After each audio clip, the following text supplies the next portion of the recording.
At 4:53 in the afternoon on January 12, 2010, the ground beneath the capital Port-au-Prince shook violently for less than 30 seconds, less than half a minute.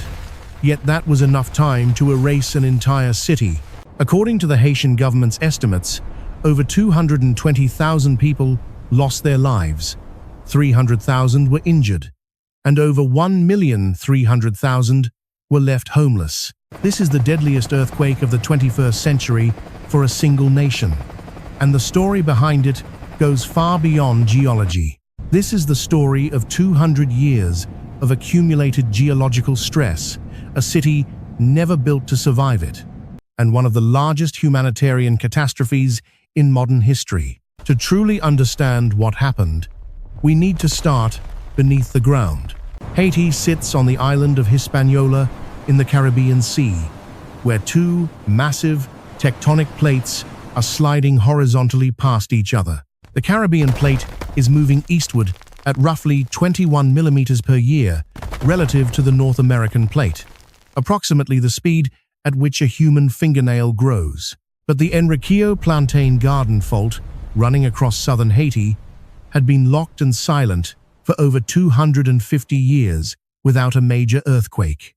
During those 250 years, stress accumulated like a compressed spring, gradually building up a slip deficit of nearly 2 meters, and the city of Port-au-Prince, home to nearly 3 million people in 2010, had been built directly in the impact zone of this fault. The city had the shape of a natural amphitheater, with commercial districts along the Gulf of Gonave below, and residential neighborhoods climbing the steep hillsides behind.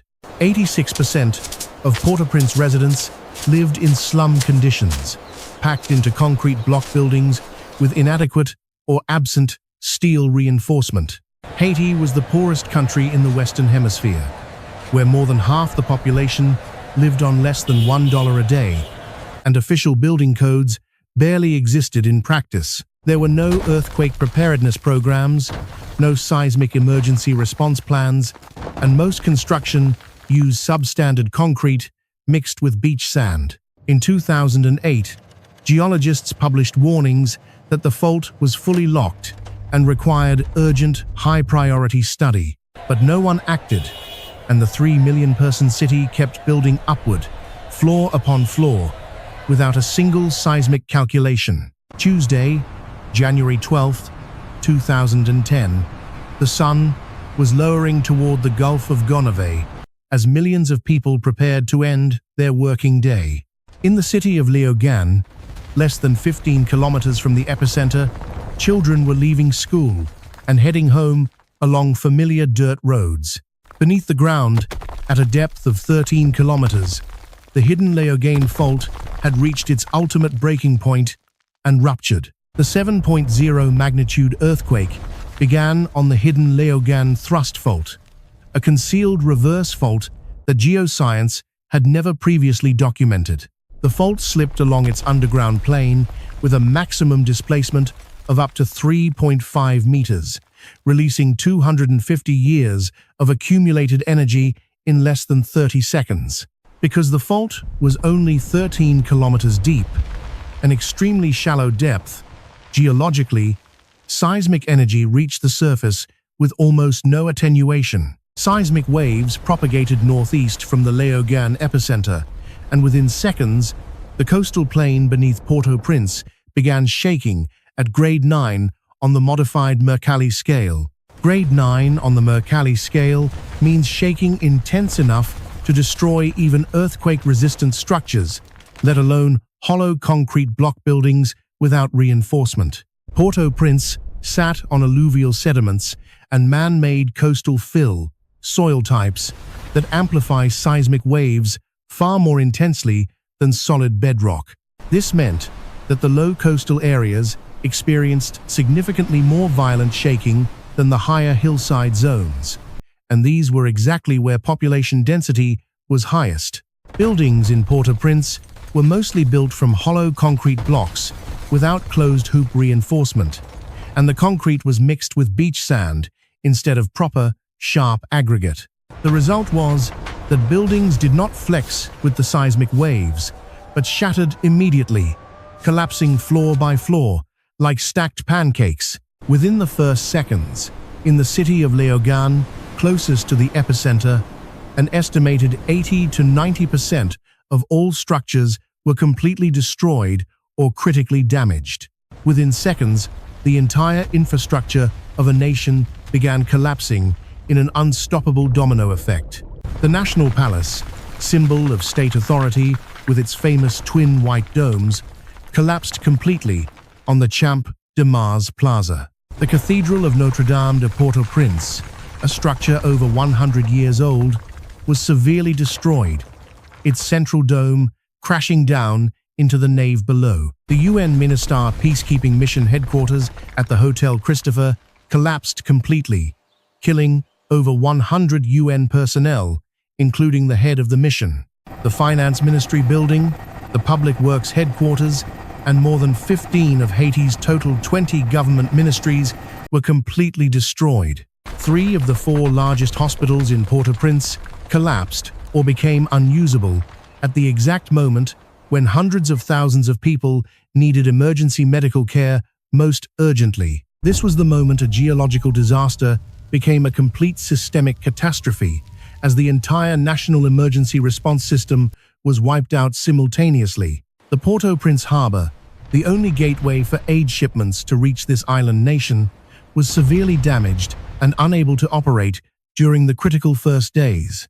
Toussaint Louverture Airport lost power completely, and air traffic control was disrupted, but the runway remained intact, which would become the only lifeline in the critical first days.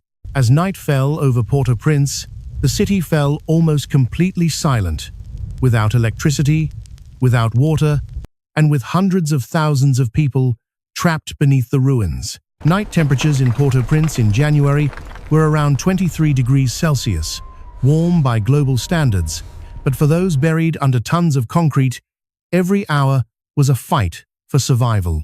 Aftershocks continued striking throughout the night, the largest reaching 5.9 magnitude, toppling additional structures that had survived the main quake and hampering all initial rescue efforts. This was the moment the true scale of the disaster began to be understood, not in Port-au-Prince, but in seismic monitoring centers around the world. 168 countries would ultimately send assistance to Haiti, but on that first night, Port-au-Prince was completely alone. When dawn broke on January 13th, the first images from American reconnaissance aircraft revealed a scene no one was mentally prepared to face. An estimated 60% of buildings in Port-au-Prince and surrounding areas were completely destroyed, totaling approximately 200,000 homes and 100,000 commercial buildings. The first international search and rescue teams began landing at Toussaint Louverture Airport on the morning of the 13th, but immediately ran into the brutal reality of logistics. There were no updated city maps, no list of which buildings had collapsed, no functioning coordination system, and roads blocked by rubble made movement nearly impossible. Every hour passing after an earthquake significantly reduces survival chances for those buried, but rescue teams continued digging through rubble piles one by one in the hope of finding survivors. More than 132 people were pulled out alive from the rubble, some, after many days, trapped, most notably Darlene Etienne, who was rescued after 15 days. But for hundreds of thousands of others, help arrived too late, as the city was too large, the damage too widespread, and the resources too few against the scale of the catastrophe. Within 48 hours of the earthquake, over 200,000 people had begun evacuating toward rural areas on foot along the rubble-strewn roads because no transportation was available. USS Carl Vinson, the largest nuclear carrier ever deployed for a humanitarian mission, arrived off the Haitian coast on January 13th with over 1,900 sailors and 21 helicopters. But coordinating aid became an enormous challenge in itself, as the small Toussaint Louverture Airport, with its single runway, had to receive hundreds of flights per day from around the world. On the first day, the airport processed 45 flights, a number that soon surged to 190 flights per day, pushing air traffic control into chaos. Simultaneously, the city's entire clean water and sanitation infrastructure had been completely destroyed, creating perfect conditions for disease outbreak. Over 1,300,000 people were living in makeshift tent camps as the tropical rainy season began in March, turning the camps into seas of mud and water. And then, in October 2010, 9 months after the earthquake, cholera appeared in Haiti for the first time in over a century. Research later confirmed that cholera was introduced to Haiti by UN peacekeeping troops from Nepal, whose contaminated waste was discharged into the Artibonite River. The cholera epidemic then spread nationwide, killing over 10,000 additional people and sickening over 800,000 more in the following years. This is one of the most tragic elements of the entire Haiti story, that a natural disaster was amplified into a compound catastrophe by the very international intervention meant to help. 6 months after the earthquake, less than 5% of the rubble had been cleared from Port-au-Prince streets, while an estimated 10 million cubic meters of construction material still blocked the entire city. 10 million cubic meters of concrete, enough to fill 4,000 Olympic swimming pools, was all that remained of a city that had once been home to nearly 3 million people. The United States pledged $1 billion in emergency aid. The European Union pledged a total of 380 million euros, and total international donations exceeded $9 billion. But much of that aid money never reached Haitian people in an effective way, trapped in bureaucracy and rerouted through foreign NGOs rather than building Haitian capacity. Estimates suggested that only 1% of humanitarian aid in the initial phase went directly to Haitian-led organizations. This is a painful lesson the international humanitarian community is still grappling with today, more than 15 years after the earthquake. The total economic damage from the earthquake was estimated by the World Bank at around $8 billion, equivalent to approximately 120% of Haiti's pre-disaster gross domestic product. To understand that number, imagine a disaster wiping out an entire country's annual economic value, plus an additional 20%, all in less than 30 seconds. In those 30 seconds, Haiti lost most of its teachers as schools collapsed, its doctors as hospitals fell, and most of its civil servants as government ministries crumbled. This is what economists call a poverty trap spiral, when a disaster wipes out not only physical wealth, but also the human capital needed to rebuild. But amid all that destruction, there were stories of extraordinary human resilience that cannot go unmentioned. Local Haitian communities were the real first responders, digging with bare hands while international rescue teams were still on planes, saving thousands of neighbors from the rubble. After the earthquake, the physical geography of Port-au-Prince changed permanently, as the ground in some areas was raised by up to 35 centimeters due to fault displacement. USGS scientists determined that the earthquake released approximately 1/3 of the total accumulated energy across the entire fault system, meaning the remainder is still building up. Rural Haitian communities absorbed massive waves of urban refugees, causing population explosions in small towns and placing further strain on already fragile agricultural resources.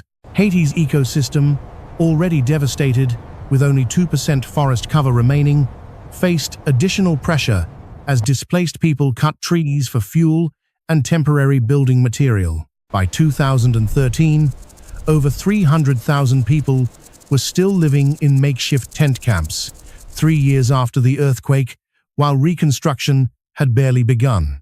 On the other hand, the earthquake triggered a wave of reconstruction to new seismic standards, and some rebuilt areas applied building codes more rigorously than at any point in Haitian history. However, in August 2021, another 7.2 magnitude earthquake struck Haiti's southern peninsula, killing over 2,200 people and revealing that underlying vulnerability remained unresolved. In more than a decade since 2010, Haiti faced Hurricane Matthew in 2016, presidential assassination in 2021, and continuous political instability, revealing that the wounds from the earthquake had never fully healed. The 2010 earthquake did not create Haiti's fragility. It simply exposed and amplified vulnerabilities that had been built into the country's structure over centuries. From economic isolation after the slave revolution of 1794 to the 150 million gold franc indemnity, Haiti was forced to pay France in exchange for diplomatic recognition. The foundation of the disaster was laid long before the ground shook. Haiti finally paid off that debt in 1947, nearly 2 centuries after it was imposed by colonial powers, a historical financial burden that directly limited investment in infrastructure and disaster risk reduction. Understanding this does not excuse governance failures or diminish anyone's accountability, but it means seeing the earthquake with its full complexity. The 2010 Haiti earthquake permanently changed how the international community approaches humanitarian response, though not always for the better. The UN OCHA post-disaster evaluation report identified that the international coordination system had failed because it was designed for smaller crises, not for the scale of Haiti. Directly from the Haiti lesson, the global humanitarian cluster system was reformed, strengthening coordination between UN agencies, NGOs, and governments in subsequent large-scale responses. In the field of seismic engineering, the Haiti lesson accelerated the adoption of earthquake-resistant building standards in high seismic risk developing countries, including funding to retrofit existing structures. The Build Change seismic program was established and trained over 10,000 construction workers and engineers in Haiti and other countries in safer housing construction techniques. The Caribbean Seismic Monitoring Network was significantly expanded after 2010, with new monitoring stations added in Haiti and neighboring islands to fill the data gaps that had allowed the Léogâne fault to be missed. But perhaps the most important lesson from Haiti is not technical, but political. That disaster risk reduction cannot be addressed separately from poverty, inequality, and history. The Sendai Framework for Disaster Risk Reduction, 2015 to 2030, a landmark international agreement, was shaped in part by the failures observed in the response to Haiti. The Sendai Framework prioritized building local and national capacity rather than dependence on international response. Precisely what Haiti had lacked on January 12, 2010. Looking back, the most painful realization is not the numbers or the physical destruction, but the understanding that so many of those deaths were preventable. If Port-au-Prince had been built with proper concrete and closed-hoop reinforcement, like many cities in Japan or Chile that sit on comparable fault zones, the death toll could have been tens of times lower. Japan endures dozens of earthquakes of comparable magnitude every decade, but with far fewer casualties by orders of magnitude because that country invested for decades in seismic infrastructure and a culture of preparedness. That did not happen by accident. It was the result of decades of deliberate investment, consistent policy, and above all, the political will to protect human lives. Meanwhile, along the Enriquillo Plantain Garden Fault across southern Haiti, pressure continues to build silently as it did for 200 years before the 2010 catastrophe. Scientists at USGS and the Observatoire de Géophysique de Haiti continue to closely monitor the fault system, knowing that the question is not whether another major earthquake will occur, but when. This is not to cause fear, but to emphasize that the window of opportunity to prepare remains open, but it will not stay open forever. When we talk about natural disasters, we often use the language of inevitability, but what is truly inevitable is only the earthquake itself, not the death toll. The human death toll is the result of choices. Choices about how to build, who gets protected, what resources are invested where, and who is permitted to live in what kind of homes. 20 years before the earthquake, Haitian geologist Claude Prepetit had begun mapping seismic faults near Port-au-Prince and calling for investment in earthquake-resistant building standards. His voice was not heeded, not because the data was lacking, but because political will and resources to transform knowledge into action were lacking. This is not only the story of Haiti, it is the story of Jakarta, Kathmandu, Tehran, Istanbul, and dozens of other megacities sitting on faults that are waiting to reach their breaking point. In the moment, before the ground shakes, a city like Port-au-Prince in 2010 contains the entire history of decisions not yet made, investments not yet undertaken, and warnings not yet heeded. An earthquake does not discriminate by status, but building collapses do, because how a building is constructed precisely reflects the position of those living in it within the social structure. This is why disaster risk reduction is fundamentally an act of social justice, not merely a technical or engineering matter.